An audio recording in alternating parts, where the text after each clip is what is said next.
Ketika Salomo selesai mendirikan rumah Tuhan dan istana raja dan membuat segala yang diinginkannya, maka Tuhan menampakkan diri kepada Salomo untuk kedua kalinya, seperti ia sudah menampakkan diri kepadanya di Gibeon. Firman Tuhan kepadanya, "Telah kudengar doa dan permohonanmu yang kau sampaikan ke hadapanku. Aku telah menguduskan rumah yang kau dirikan ini untuk membuat namaku tinggal di situ sampai selama-lamanya. Maka mataku dan hatiku akan ada di situ sepanjang masa. Mengenai engkau, jika engkau hidup di hadapanku sama seperti Daud ayahmu, dengan tulus hati dan dengan benar, dan berbuat sesuai dengan segala yang kuperintahkan kepadamu. Dan jika engkau tetap mengikuti segala ketetapan dan peraturanku, maka aku akan meneguhkan tahta kerajaanmu atas Israel untuk selama-lamanya, seperti yang telah kujanjikan kepada Daud ayahmu, dengan berkata, keturunanmu takkan terputus dari tahta kerajaan Israel. Tetapi jika kamu ini dan anak-anakmu berbalik daripadaku, dan tidak berpegang pada segala perintah dan ketetapanku yang telah kuberikan kepadamu, dan pergi beribadah kepada Allah lain dan sujud menyembah kepadanya, maka aku akan melenyapkan orang Israel dari atas tanah yang telah kuberikan kepada mereka, dan rumah yang telah kukuduskan bagi namaku itu akan kubuang dari hadapanku. Maka Israel akan menjadi kiasan dan sindiran di antara segala bangsa, dan rumah ini akan menjadi reruntuhan, sehingga setiap orang yang lewat akan tertegun, bersuit dan berkata, apakah sebabnya Tuhan berbuat yang demikian kepada negeri ini dan kepada rumah ini? Maka orang akan berkata, sebab mereka meninggalkan Tuhan Allah mereka, yang membawa nenek moyang mereka keluar dari tanah Mesir, dan sebab mereka berpegang pada Allah lain, dan sujud menyembah kepadanya, dan beribadah kepadanya. Itulah sebabnya Tuhan mendatangkan segala malapetaka ini ke atas mereka. Setelah lewat 20 tahun, selesailah Salomo mendirikan kedua rumah itu, yakni rumah Tuhan dan istana raja.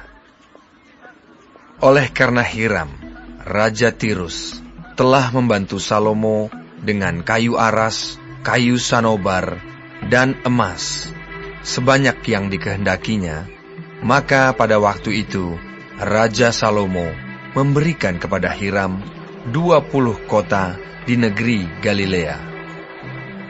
Tetapi ketika Hiram datang dari Tirus untuk melihat-lihat kota-kota yang diberikan Salomo kepadanya itu, maka semuanya kurang menyenangkan hatinya. Sebab itu ia berkata, macam apakah kota-kota yang telah kau berikan kepadaku ini, hai saudaraku? Maka orang menyebutkannya Tanah Kabul sampai hari ini. Adapun Hiram telah mengirim kepada raja 120 talenta emas. Beginilah hal orang-orang Rodi yang telah dikerahkan oleh Raja Salomo. Mereka dikerahkan untuk mendirikan rumah Tuhan dan istana raja dan Milo dan tembok Yerusalem, dan juga untuk memperkuat Hazor, Megido, dan Gezer. Sebab Firaun, Raja Mesir, telah maju berperang dan merebut Gezer, lalu membakarnya dan membunuh orang-orang Kanaan yang diam di kota itu. Kemudian diberikannya kota itu sebagai hadiah kawin kepada anaknya, istri Salomo. Maka Salomo memperkuat Gezer. Lagi pula ada orang Rodi yang dikerahkan di Bet Horon Hilir, di Baalat, di Tamar, di padang gurun, yang ada di negeri Yehuda. Dan di segala kota perbekalan kepunyaan Salomo, di kota-kota tempat kereta, di kota-kota tempat orang berkuda, dan di mana saja Salomo menginginkan mendirikan sesuatu, di Yerusalem atau di Gunung Libanon, atau di segenap negeri kekuasaannya.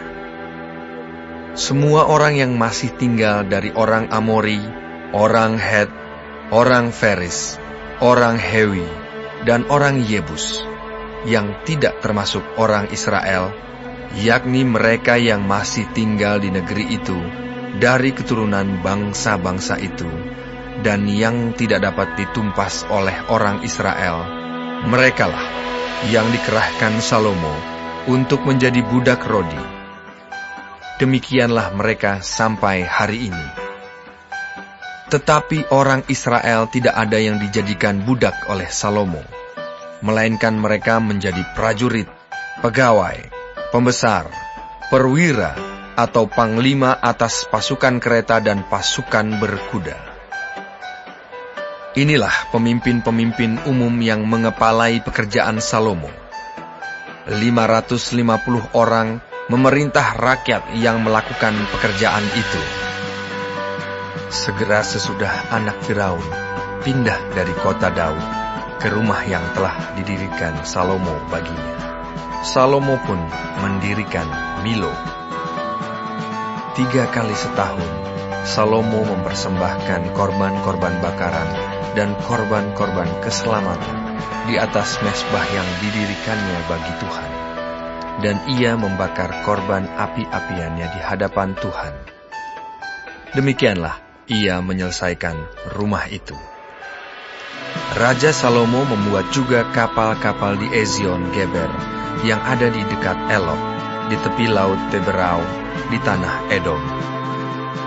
Dengan kapal-kapal itu, Hiram mengirim anak buahnya, yaitu anak-anak kapal yang tahu tentang laut, menyertai anak buah Salomo.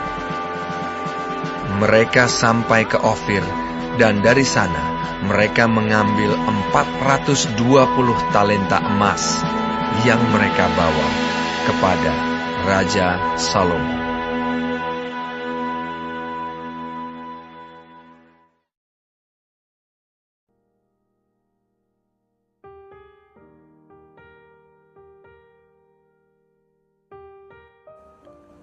Shalom saudara-saudaraku yang kekasih di dalam Tuhan Yesus. Puji Tuhan kalau kita masih diberi kesempatan hidup hari ini dan bisa mempelajari firman Tuhan, kompas kehidupan dari kitab 1 Raja-Raja pasal 9. Tuhan Yesus memberkati.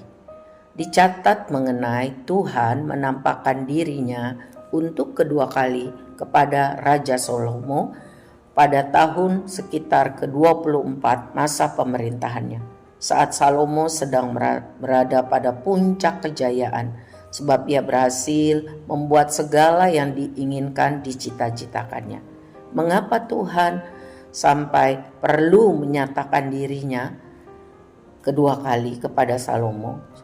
Intinya supaya Salomo ingat, ia harus tetap taat dan setia kepada Tuhan. Ya, dia harus ingat tujuan hidupnya, yaitu mempermuliakan Tuhan dan jadi berkat bagi Israel dan bagi bangsa-bangsa. Kalau Salomo tidak taat, tidak setia, maka keadaan akan mudah berbalik 180 derajat, hancur lebur. Saat itu Salomo sedang merasa nyaman, tenang secara jasmani maupun rohani. Semua kejayaan keinginan, kekayaan, kepandaian, kemasyuran, kenyamanan, kesenangan bisa diraihnya. Bait Allah yang megah sudah dibangun dan sudah diresmikan.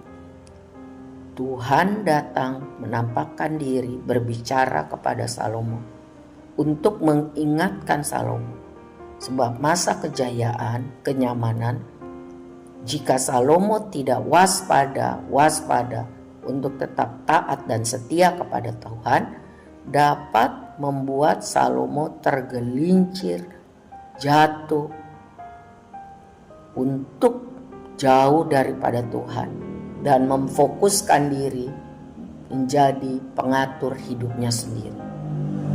Salomo harus ingat bahwa fokus hidupnya adalah menyenangkan dan mempermuliakan Tuhan, jadi berkat bagi Israel dan bagi bangsa-bangsa, supaya nama Tuhan dipermuliakan.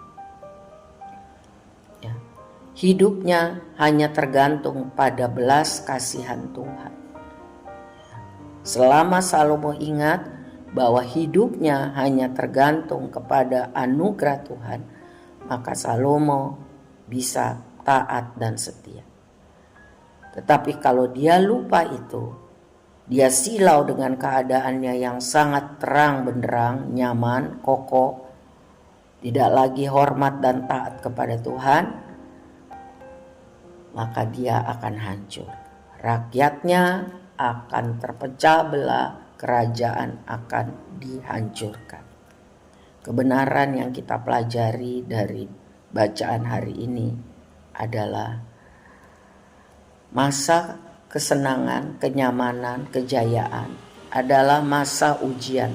Apakah seseorang tetap hidup fokus kepada Tuhan, bergantung kepada Tuhan, atau sebaliknya, berfokus kepada kekuatan diri sendiri.